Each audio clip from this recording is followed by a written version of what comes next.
Good morning again, everyone. Good morning. It's great to be with you all this morning. Mexican Cali team, feel free to come out and hang out here.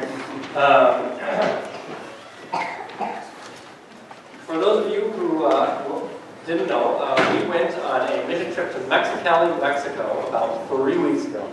And we were blessed with the opportunity to be able to share the good news of Jesus' power and love and forgiveness in Mexico with a bunch of elementary school kids. We prepared a vacation Bible school program. These guys actually wrote a good majority of the program, and we prepped for about 2.5 months, and then we were able to go down to Mexico and to be able to give that program to these kids. And we were blessed with an awesome experience, and so we want to share a little bit of that experience with you today.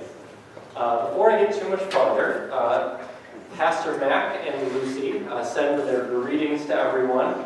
They are away at a marriage retreat in North Carolina, and they were going to be bringing the information that they learned back to share with us here. And I think the plan is actually to get a little retreat going on our end over here. So they're excited to do that, excited to share that with you, and they say hi.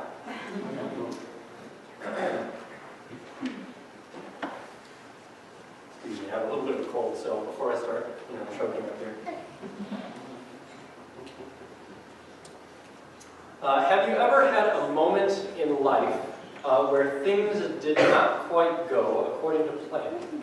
Perhaps a moment where you had laid out some really neat ideas and you're going to go do something cool, and it just did not work out the way you wanted it to. Well, I am a planner. I like to plan things. I like things to be figured out well in advance of whatever it is that I'm doing.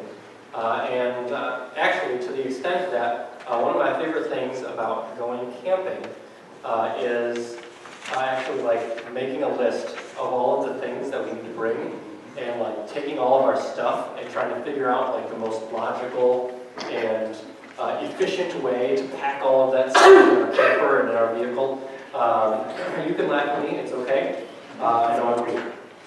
But it's really fun. It's like a giant game of Tetris. I mean, how fun is that, right? Even now, this afternoon, my family is getting ready to go on a trip to Disney World. We'll be leaving tomorrow morning, and so this afternoon, I have the joy of packing our money in our camper. It's the little things in there. Well, even if you're not as weird as I am, I think we can all agree that having a plan is nice, right? It's nice to have things figured out and to know what's coming up next. Normally then, for me, planning the Mexicali mission trip is something that, for planning a mission trip in general, is something that I love to do. I like being able to put together all of those logistics, to sit down and figure out what all of our needs are day by day, and kind of run down the list, and to be able to kind of put all that together in a nice package. It's fun. This year, however, that joy of mine was put to the test a little bit. We got about halfway through our planning and preparation, and it occurred to me one night, lying in bed, that we had yet to secure a van for our transportation needs, that there were a bunch of unanswered questions about how we were going to get to and from the airport in LA, and we still did not have a translator. And that last one, the translator one, was particularly anxiety-inducing for me, as I know just a little bit of Spanish. We'll keep going. That's a little bit of Spanish. So I knew that if I was going to be able to get these guys through a week of living in Mexico, my skills were not going to cut it. And so having no translator was particularly worrying to me. And so one day, for one of our planning meetings, we sat down and we went through the verse that we went through today, actually, Luke 9. And we talked about it as a group. And in Luke 9, Jesus sends out his disciples to preach the kingdom of God and to heal the sick. And he tells them to take nothing for the journey. No money, no water, no clothes. He tells them not even to take a walking stick, which I can only equate to the first century equivalent of having a car. So, they don't even get that. If it were me in the position of the disciples, I think I would have turned to Jesus and asked him if he was feeling a little bit sick that day. If maybe his head was a little bit foggy, and are you really sure you want to send us out to do all this work without having it all planned out in advance? Because that's what makes me feel comfortable. So that's what we should do. How would I be able to focus on preaching to the sick and healing the sick and spreading the good news when all I could think about was how am I going to eat, where am I going to sleep, how are we not going to get robbed, all of those things. How would I be able to do that? Well, I think that is exactly Jesus' point here. The disciples didn't have to worry about it. I don't have to worry about it. When Jesus sends his workers, when Jesus sends his people into the field to share the good news, he takes care of their needs. He worries about the logistics. He takes care of their food and their transportation. We don't have to worry about it. All we have to worry about is sharing the message we've been given to share. For our Mexicali team, well, as you can imagine, Jesus did just that. He took care of all the details. At no point during our trip did we have any reason to worry or be afraid, because Jesus had it covered. Even when we were 2 weeks out for the trip and we still did not have a translator, Jesus had a plan. A good and perfect plan that put the right people in the right place at the right time. A plan that taught me, and I think each of us, how to trust in him more fully. And how to share the good news without fear, because we can know and trust that he was there every step of the way. So I've asked the members of our team, well, not all of them, because we can't want to get you out there in time in that. But I've asked 3 of the members of our team to share their own experiences of the trip. How God has called them to trust in him through the experience of Mexicali, and how they were challenged by that throughout the trip. So first off will be Gracie. Hi, Gracie. Tell the nice people hello. Hi everyone, I'm Gracie Beaver. A lot of you don't know who I am. I did not go, I'm not a member here. But I came along with your youth group to Mexicali, Mexico. Well, it started off by my friend Jaden. She just texted me one day and said, "Do you want to go to Mexico?" And I said, "Heck yeah." And then she's like, "We're not going to be showering for a week." And I said, "Never mind." But I ended up coming anyways, because it was a lot of fun. But through this journey, I learned more about myself, others, and became closer with God. I experienced how others lived and how little some had. And honestly learned how selfish I could be. And just how little others had. And how big of a heart they had. They were kind and giving. And I learned from them. I learned I need to be more like them. And yeah, it changed my perspective on how I see the world. And yeah, God brought me closer to him through the trip. I did a lot of praying, and I truly realized how much I needed him in my life.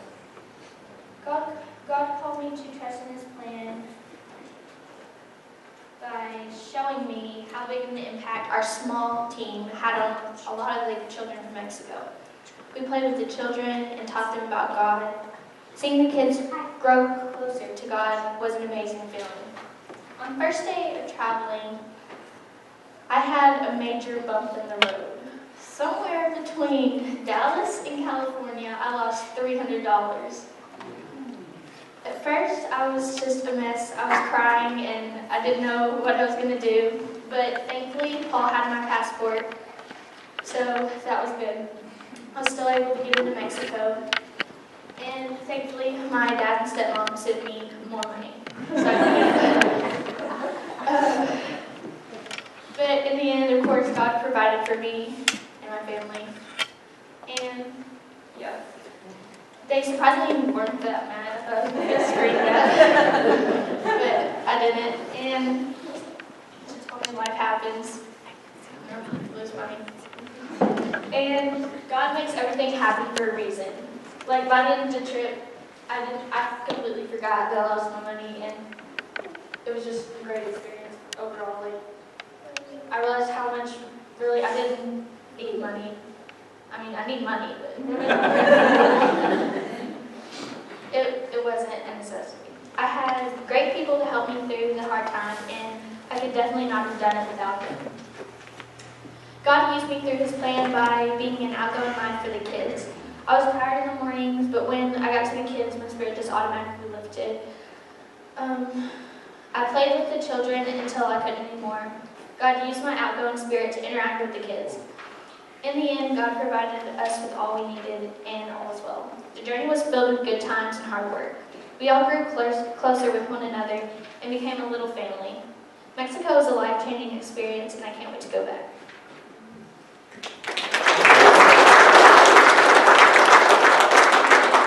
So I've got to say that when we read this Luke 9 passage in our prep meeting, I told them, how would you all like to go to Mexico with no clothes and no money and none of that stuff?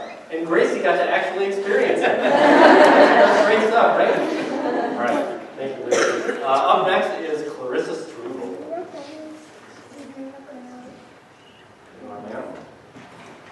Alright, hi, I'm Clarissa Struble, and I had the amazing opportunity to go to Mexicali, Mexico. When I first found out that I was going, I was beyond excited. And then I learned I wasn't going to take a shower for 5 days. No, I'm just kidding. But when people tend to hear that, like they won't get their shampoo or soap or anything like that, we tend to freak out, because that was me, to be honest.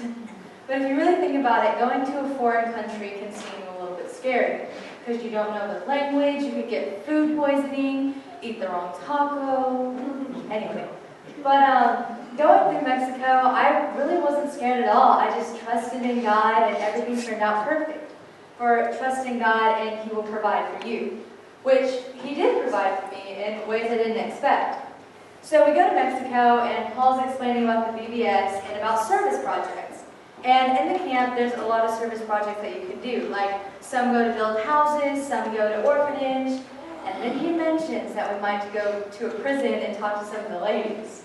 And I will never forget James' face. We're going to a prison? And all of them were scared. And then here's me like, yeah, let's go! And pumped, I'm excited. And then our papers got messed up. So we ended up going to go pick up trash. And not gonna lie, at first I was kind of like, oh, we're picking up trash. But after it, when we got done, there was this little patch that we did, and it was really kind of beautiful to see, with a little bit of effort, how beautiful you can make a place actually be. And so we're coming back from cleaning up trash and stuff like that. We're obviously all tired. And I go talk to this lady named Beverly, and she sells t-shirts and stuff like that. And I was talking to her about how I was sad that I didn't go to prison, and I really wanted to go. And what a coincidence! Her and her friend are actually the people that do that stuff. She was like, oh yeah, we got a spot left, we're going tomorrow, if you go talk to your pastor, you can go. So I start running to Paul. I didn't run, I was tired. But I went and talked to him, and we fixed it all out, and I got to go to the prison.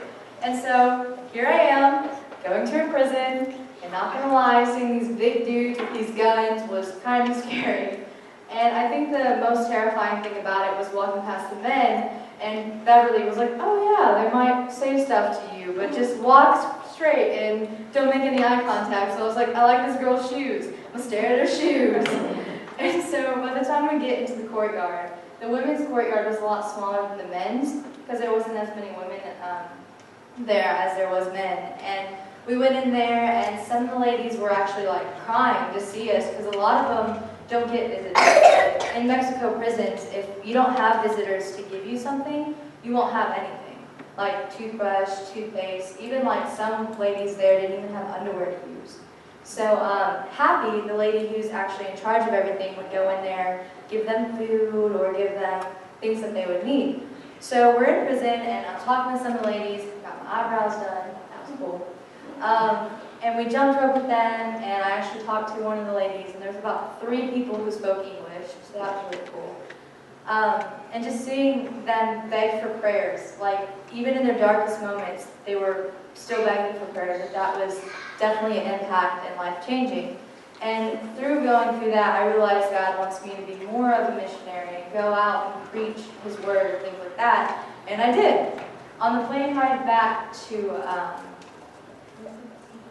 Memphis. I keep thinking it's Mississippi, not Memphis. My bad. But on our plane ride back to Memphis, we all got separated because our flight was delayed. And I'm sitting next to this huge, country, from Tennessee, bow tie, hat, everything. You could tell he was country. And then I was sitting next to this big old buff dude. And I was like, all right, I'm sitting in the middle. This is going to be fine. Then I hear this little voice in my head, hey, you should talk to the guy next to you. And I was like, oh God, why? Why now? I'm tired and hungry. No. But I did. And we actually talked about his life, and I found out that he stopped going to church because he didn't have time. Anyway. But I talked to him, and I was like, morning devotions can help you out. And through this experience, I realized that that's what God wants me to do. Go to people and talk about it. And I want to say thank you for all of y'all, because without y'all, this wouldn't be happening. I'm so blessed to be a part of this congregation, and thank you.